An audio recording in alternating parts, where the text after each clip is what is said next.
Alright, here's my complete guide on Saber, the first collab unit in Honkai Star Rail. In this video, we first talk about her overall kit, followed by her Eidolons, her best relics and Lightcones, and finally, Synergies. So leave a like if you find this video helpful. Also, please check the pinned comment for any extra notes or corrections. And with that, let's get started. So, Saber, or Artoria Pendragon from the Fate franchise, also known as the King of Knights, is a 5-star wind character following the path of destruction. She's a hypercarry damage dealer, with a pretty interesting energy gaining mechanic. Now she gains the normal energy like others, but she has these points that can generate energy for her. Looking at her base stats, her HP, attack and defense are all just okay. She has 101 speed and a 360 energy cost ultimate, which is a massive amount, but as I said, she has these unique points that generate energy. Starting with her abilities, her basic attack is the same single target hit dealing wind damage. She does have an enhanced basic attack, which I'll talk about in a bit. Now before I talk about anything else, let's go through her talent. Saber has this unique point system. It's called Core Resonance, where each Core Resonance point can generate 8 energy for Saber. There are several ways to obtain these points. She gains 1 point of Core Resonance when entering battle, and also when any ally target uses their ultimate, it increases Saber's damage by 60% for 2 turns, and it grants 3 Core Resonance points. So units that can use frequent ultimates are great for Saber. As for how she consumes these points, she does so with her skill. Saber's skill is a blast attack dealing damage to 3 targets. Then, if she has enough points to completely fill her ultimate, then it will increase the damage multiplier of this current skill, and after attacking, she will consume all points to fill up her ultimate. If she does not have enough points to completely fill her ultimate, then instead of consuming points, she will generate 3 points of Core Resonance. So to explain this better, let's say she has 300 energy right now, and her cost is 360. So she needs 60 energy more. Now if she has 4 points, that is 32 energy, and you can't forget that the skill itself generates 30 energy. So in total 62 energy. That means with 4 points on herself, now if she uses her skill, she will deal increased damage and will consume all 4 points to fill her ultimate. If let's say she had 3 points, that is 24 energy, with the skill it becomes 54 energy, which is not enough. She needs 60. So if she were to use skill now, she will not consume points. Instead, she will generate 3 points of Core Resonance. Hopefully this clears everything. Now for her ultimate, which is a big AoE nuke. She first deals damage to all enemies, and then deals 10 additional instances of damage to random targets. After using this ultimate, her next basic attack gets enhanced, and she can only use that for her next turn. So you always have to use her enhanced basic attack after her ultimate, which also deals pretty solid damage. Saber's enhanced basic attack generates 2 Core Resonance points and then deals damage to all enemies with extra damage based on the number of enemies present on the field. This is her second highest damage attack after her ultimate, so you can expect some good numbers. Lastly, her technique. It's pretty basic, it's a non-attack ability, so it won't trigger a battle. After using it, Saber's attack is increased for 2 turns at the start of the battle, and she gains 2 Core Resonance points. For a level up priority, obviously her ultimate should be the first, as that is her highest damage attack. Then both her talent and basic hold similar value. The talent provides damage boost, and the enhanced basic attack deals quite a lot of damage. Lastly, her skill. Though it does deal damage, it's not as high as the enhanced basic attack. Overall, every part of her kit is important and contributes to her damage output, so try to max everything out if you can.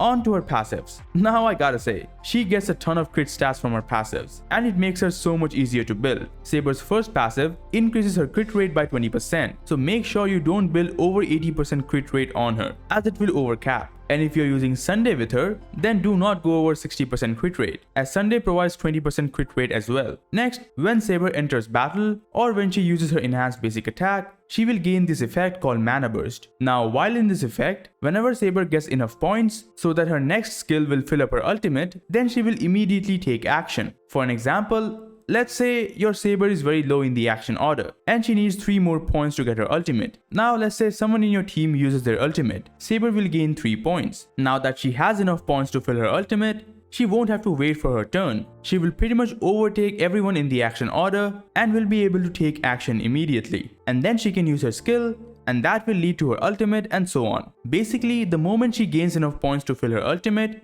she will get to take a turn immediately, basically 100% action advance. And since she gets this mana burst effect at the start of the battle and after her enhanced basic attack, this is basically a permanent effect. Her second passive allows her to store 120 excess energy, and when the battle starts, if her energy is lower than 60%, then her energy will be regenerated to 60%. Now most endgame content starts your character with 50% energy, so that's basically 10% extra energy you get every battle. Lastly, her third passive. When she uses her skill, she gets 50% crit damage for 2 turns, and then for each core resonance points she gained, her crit damage will be increased further by 4% up to 8 times, so up to 32% extra crit damage. With the 50% from the skill, it's 82% crit damage from this passive. As I said earlier, Saber gets a ton of crit stats. For her bonus stats, after maxing out her traces, Saber gets 22.4% wind damage, 12% crit rate, and 10% HP. So without even a single relic stat or Lightcone, Saber is already at 37% crit rate. Pretty nice.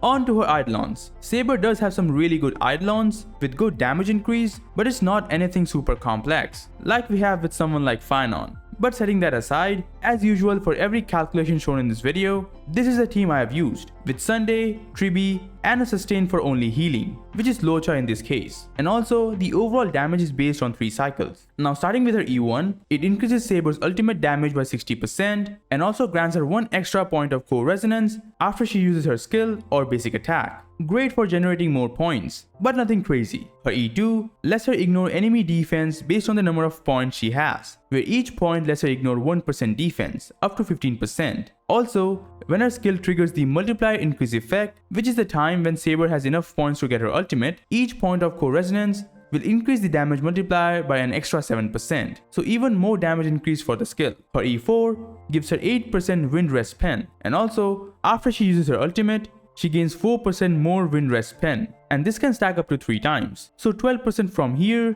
and the initial 8% is 20% wind rest pen. But to get this, she needs to use her ultimate 3 times. Lastly, her E6 gives her 20% wind rest pen, specifically for her ultimate. Then, Saber's overflow energy capacity is increased by 200, and for the last part, when she uses her ultimate for the first time in battle, it regenerates 300 fixed energy for Saber. This effect can only trigger every 3 ultimates. So basically the first ultimate and after that every third ultimate will give her 300 flat energy, pretty much giving her a second ultimate. This basically allows Saber to deal a boatload of damage right at the start. It's pretty good for an E6. Overall, as I said earlier, her Eidolons are not super complex. It's like her kit. It's simple with a lot of damage. As per the usual HSR trend, the E1 E2 combo provides the most value. And given the fact that her banner will last for multiple patches, players can actually aim for some of her Eidolons. And if you can get to her E6, well, then she becomes an insane zero cycler. By the way, if you are enjoying the content, please consider subscribing, as it does help the channel grow and motivates me to make more content for you guys. Now, let's talk builds. First are Lightcones, and the best is obviously going to be her signature. It provides crit damage and attack. Also, if the user's max energy is 300 or more, it will regenerate 10% energy for the wearer, which in this case will be 36 energy, and it will provide 40% more attack for 2 turns at S1. Now similar to her kit, this Lightcone doesn't really have a very unique or complicated passive. It's simple and solid. For alternatives, here I have a chart showing pretty much every Lightcone that can be used on Saber. As a destruction character, similar to phainon, the best F2P alternative is going to be the Hertasto Lightcone on the Fall of an Eon. It's perfect for any attack scaling damage dealer, and it provides similar attack buff as her signature. Also, phainon signature Lightcone can be pretty good as well if for some reason you are not already using it on him. For a 4-star, if you do buy the battle pass, then the new destruction Lightcone can be really good. A few things to keep in mind with this one is that this Lightcone only provides skill and ultimate damage increase, so her enhanced basic attack will not be affected by this Lightcone. Also, this Lightcone provides crit rate, so you need to make sure you don't overcap on crit. There are also other options shown in here as well. You can use any of them based on what you have, but most players will be able to get a signature Lightcone eventually, as the banner will last much longer. As for what to get first between her E1 and her signature, in terms of damage, her E1 is slightly better, and that's because how close the Hertasto Lightcone is to her signature. The stat it provides is just a bit lower than her signature at S1, and combined with the ultimate damage increase from her E1, the damage comes ahead of her signature. So if you are able to use the Hertasto Lightcone on Saber, then I recommend her E1 first. But at the end of the day, just get both. An E1 S1 Saber is much better, and as the banner will last for multiple patches, you can get both her signature Lightcone and her E1. Now for our best relic sets. For the 4-piece, Saber being your typical damage dealer, you have quite a few options. The best is going to be the new Waste Rider Captain set. The crit damage and attack increase is great, and given Saber will be played in a hyper carry team, triggering the passive will be easier. The best two alternatives are going to be the Genius set and the Erudition set. Both are fine options, but not as good as the Captain set. Lastly, for something interesting, though Saber already has Action Advance in her kit, the Eagle set can work as well, but given suppose like Sunday and her Mana Burst effect giving her Action Advance, you won't benefit from this set as much. So just use the Captain set. For 2-piece, given her major attack is her ultimate, the Inner Salsaro set is going to be her best in slot. Other alternatives like the Rutilin Arena set or even the Space Sealing Station set can also work. The difference is not that much, so ultimately it will depend on the stats. So just use the one with better substats.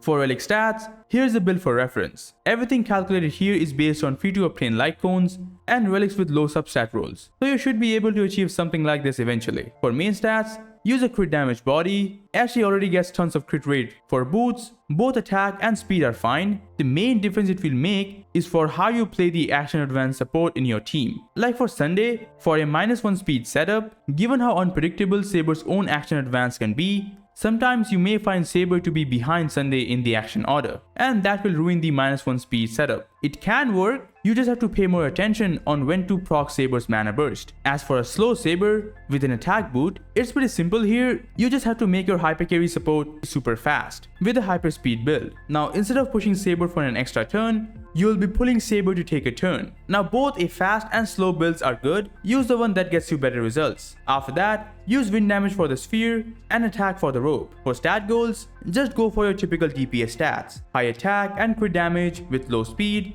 and try to pay more attention to her crit rate. If you are using Sunday, which you probably will, 60% should be the max you should go, as with 20% from her passive and 20% from Sunday, anything more than 60% will make your Saber overcap on crit rate, and that's basically how you build Saber. Now finally, her synergies. Saber overall is a pretty simple unit. Her needs are clear and she doesn't have as many caveats as some other units like phainon. Saber wants to be played in a hyper carry team with 2 supports and a sustain, where you need 1 action advancer, someone who can generate energy, and units who can spam their ultimates for more core resonance points. So let's start with the first support, the action advancer. For this one, we have 4 options: Sunday, Bronya, Sparkle, and RMC. And as you can guess, Sunday is the best teammate for Saber. He has action advance, a pretty spammy ultimate, and he provides energy, the perfect support for Saber. The 20% energy from his ultimate is 72 energy for Saber, and that is a huge amount. He also provides a ton of crit stats, which makes Saber even easier to build. Definitely use him if you have him. As for how to play him, I already explained how you should play the action advancer based on how much speed Saber has. You can either go with the -1 speed build or a hyper speed build on your Sunday. As I said earlier, both are fine, use the one that fits you. For other units, we have Bronya. She's pretty much like Sunday, but less impressive. She has action advance and pretty frequent ultimates, but she does not provide any energy. Also, she is more skill point heavy than Sunday. But since Saber also generates skill points with her mana burst, it kinda helps with Bronya's SP needs. Another option can be Sparkle, but she is even worse than Bronya, as she only provides 50% action advance. So overall, less extra turns than both Bronya and Sunday. The SP generation is awesome, but since Saber is not as skill point hungry as other damage dealers, Sparkle becomes even less useful. Lastly, we have the RMC. In terms of buffs, RMC has some crazy damage amplification, but most of the time, you can't really control Mem's action advance, so it can sometimes clash with Saber's own action advance with her mana burst. So they are good, but not as good as Sunday. Overall, for the first support slot, Sunday is clearly the best, followed by both Bronya and RMC as alternatives, and Sparkle is not really recommended. For the second slot, we want damage increase and frequent ultimates, and the best here are Tribi, the newly buffed Silver Wolf, and the 4-star Ting Yun. We already know how broken Tribi is. She has one of the deadliest damage buff combination,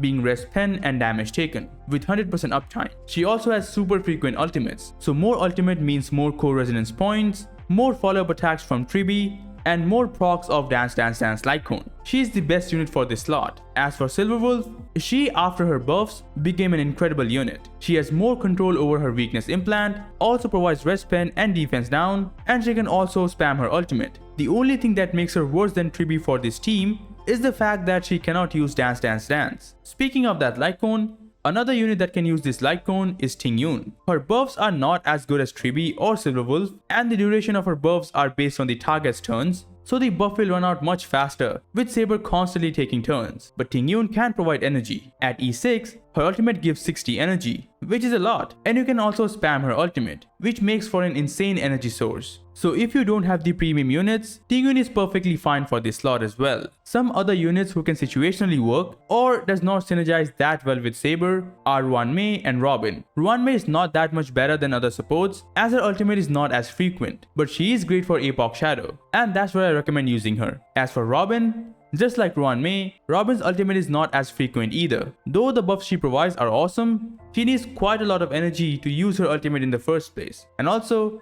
her action advance can sometimes mess with Saber's own action advance. So overall, there are some issues that can make her not as good as units like Tribi. But if you have a unit like Huohuo on the team, or you are playing a game mode where she gets tons of energy, then Robin will be an awesome unit for this slot. Lastly, just to answer any questions, Cypher is not that good for Saber, as she's a unit that does not want to spam her ultimate. And though she can deal a lot of damage when she finally uses her ultimate, slow ultimate rotations can also reduce the number of points Saber gets. And less points means less ultimate from Saber, and that will mean less damage for Cypher to record. So I don't really recommend using Cypher in this slot. Overall, Tribi is best here, with Silverwolf and Tingyun being great alternatives. And both Ruanmei and Robin can also work depending on the situation. Finally, for the last slot, we need sustains. Here you can pretty much use anyone, but the best are going to be these three: Huohuo, Hyacinth, and Gallagher. Huohuo for obvious reasons. She provides the same 20% energy with her ultimate as Sunday, but she does so for the entire team, which is still a pretty broken ability to have. Her attack increase is also helpful, and she can use the quid pro quo Lightcone for even more energy. And she does even more. But the team-wide energy alone makes her the best unit for this slot. Next we have Hyacinth, and setting aside the usual reason, like she can spam her ultimate as well, overall she's here for two reasons. First, she is an insane unit for pure fiction, and second, she pairs insanely well with Tribi. Both of them combined makes for an awesome duo for consistent damage, frequent ultimates, and that means more points for Saber. Lastly, if you don't have either of them, then Gallagher is going to be your best option. He can also spam his ultimate, so more points for Saber. He can also use the quid pro quo Lightcone for extra energy, and he also provides decent healing. But most of all, he is an excellent skill point generator. And if you're using supports like Bronya and Tingyun, who are not as skill point friendly as Sunday and Tribi, the extra skill point from Gallagher will come in real handy. Overall for this slot, Huohuo is the best, followed by Hyacinth and Gallagher as great alternatives. But in the end, for the sustain slot, you can pretty much use any unit you have in your account. Here are some teams with the units I mentioned. You can choose anyone, and as I always say, these are just one of the few teams out there. You can mix and match units based on what you have in your account. Overall, Saber is a pretty solid damage dealer, and given the fact that her banner will last for multiple patches, we will have more than enough time to get her and her Lightcone, maybe some Eidolons as well. All in all, she is not a phainon level damage dealer, so if you only care about meta, phainon might be more for you. But if you like Fate or are simply lacking a wind damage dealer, then definitely pull and build Saber. And that's going to be it for my guide on Saber. If you have any other questions, you can leave them in the comments. Next is going to be a guide on Archer, which should come out in a few days, so look forward to that. If you have any other questions, you can leave them in the comments and I'll try my best to answer them. Like and sub if you enjoy my content. Thanks a lot for watching, and I'll see you guys in the next one.